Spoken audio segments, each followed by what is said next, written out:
So we are here on a random bench in the woods in Berlin, Germany, at Superbooth, and you are the inventor of the Korg Phase8. I am, one of the inventors of the Korg Phase. Yes. I guess I'm kind of curious about like what the process of like coming up with an idea and making it happen in the world, and I'm sure there's all kinds of like weird pitfalls and engineering problems, like having to figure out what kind of metal you make this or that out of, or some component not being available or something like that. I guess I'm just curious about the journey. Yeah, it's very difficult, I guess, to sum up as kind of in a very concise way. I think it starts off with an initial idea of, like I said, just how can we embed acoustics into electronics, and then I guess you try to find some reference points. We were looking at things like the Rhodes, electric piano and stuff like that. I was going to say it's Fender Rhodes-like in a way. Exactly. So you're like, okay, we've got to have some reeds. We've got to like hit them with something, and we've got to be able to control that, and we also got to be able to pick up the sound. And I guess that's like the initial idea, and then you just iterate on that, I guess. I mean, this system that's in Phase 8 is an electromagnetic driver, so the hammer is electromagnetic and the pickup is capacitive, but that certainly wasn't the starting point. So we've also tried things like optical pickups, different ways of driving it. So it's not just an idea to product. It's definitely kind of exploring what are the possibilities, what are the limits, what are the things that you like. And what's an optical pickup? An optical pickup is, I guess, like just an LED that's placed at the end of the resonator, and then there's a photo sensor underneath, and the resonator would cast like a shadow, and that shadow becomes the audio signal that is the pickup.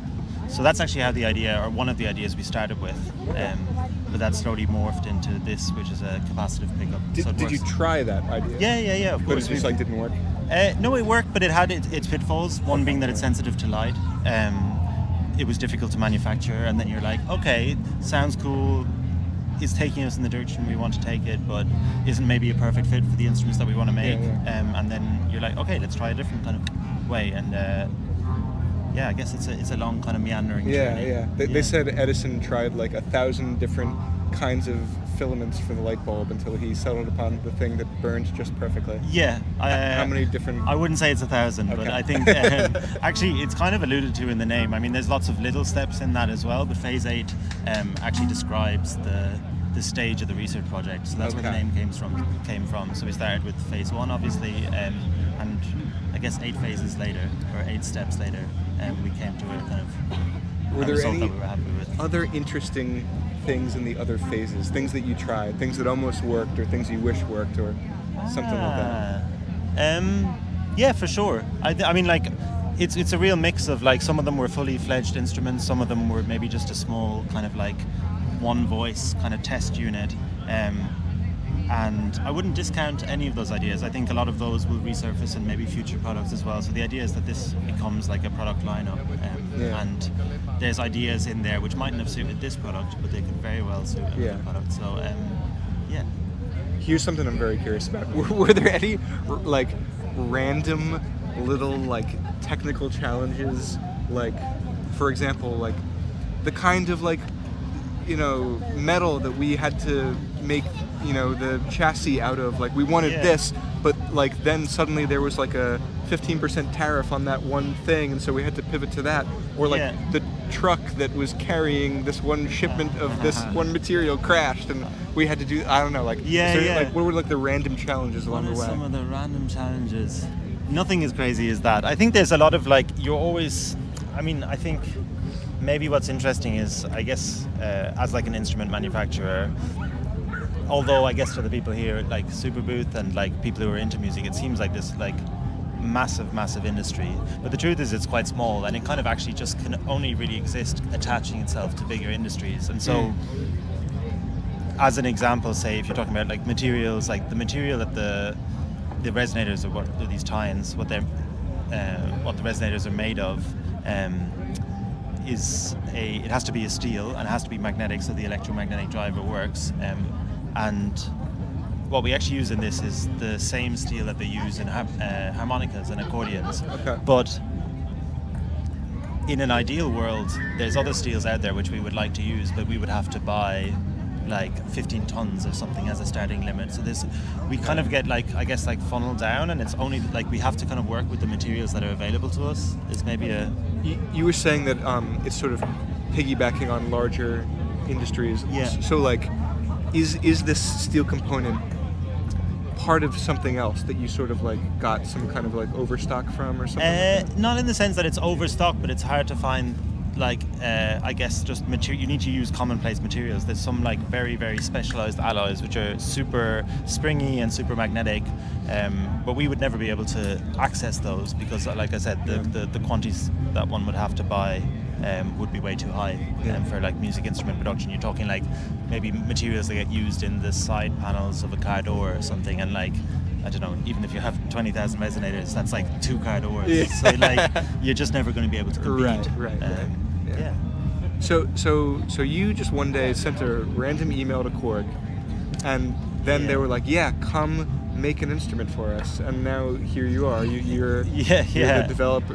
I guess you're like the main developer. I am. Of this I wouldn't claim that, but I am one of the engineers. Okay. And yeah, I guess that's how it worked. I mean, it's all kind of, I guess, fortunate timing or something. They had already had this idea about an acoustical system in a synthesizer, and then I think it was a very short and sweet email just being like, hey, I've studied physics. I was actually doing my master's in kind of audio technology or audio communication at the time, and I was like, I've got some spare time. I would love to like see the way you work. Yeah. And I think at the time they were like, oh, that's perfect. We've actually just started researching this thing, so it was just, I guess, things just sometimes fall into place. Yeah, right place, right time. Exactly. Cool. And I think it's also kind of like, I mean, I think I remember sending that email and feeling like, oh, no, like synthesizers companies, it's all PCBs and software. Like, what would someone with physics do in that place? And then just by chance, this was the moment that they were actually launching into this idea. Yeah. So cool. Yeah. Well, it's really cool talking to one of the people who conceptualized a pretty big product out there. I see a lot about it online. Yeah. It must be interesting for you to like see all the feedback and all the people making art with it and all that. Yeah, for sure. And it's only just kind of like really getting out into the world. Like we launched it in January, and I guess the first units only really arrived with customers kind of maybe a month ago or something. So it's really just like this beginning seed of kind of like, oh, what could people actually do with it? Because I think, I mean, one tries to kind of predict, or like one has maybe their own projections on what this instrument could do, but ultimately it's kind of when it's in the hands of the people that. Yeah. I've got a feature request. Okay, so let's add a keyboard. Mm-hmm. Let's make it at least like 49 keys, kind of like a Fender Rhodes kind of vibe, like what you were saying initially. But let's keep the sequencer. The sequencer is sick. That's like one of the most special things about it, because like an acoustic sequencer is just very unique. Yeah. But like implementing a keyboard and making it like playable like a Rhodes too, that would be so cool. Yeah. That feels like that's a product request, not a feature request. Even if you just make one just for me. Like just even make for one. Well, just I'll make two. One. One for you and one for me. Okay. All right. Only 2 available. All right. Cool. Thanks for dropping by. Yeah. Well, thank you very much. Yeah. Awesome. Thank you.